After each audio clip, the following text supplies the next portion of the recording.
Hey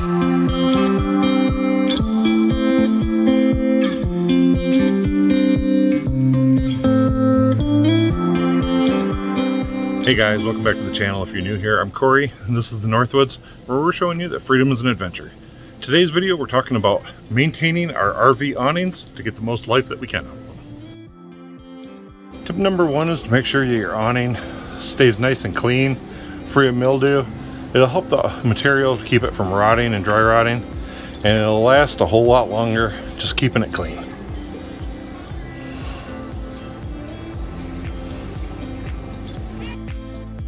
Tip number two, make sure you use a good dry lube on your awning arms.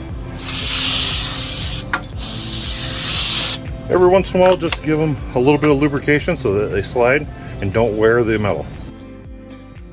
Okay, tip number three, this little hole right here, it's used for a pin to be able to lock it when you're winding the spring on these, but also our mechanism's right in there. So if you spray a little dry lube up inside there, it'll go ahead and it'll lubricate that mechanism so that it doesn't tear any teeth off, and we get years of service out of that. And tip number four, make sure you inspect your awning's hardware for any kind of damage, replace parts as needed, and if needed, go ahead and swap out your awning's pull strap like this one from Bogue RV.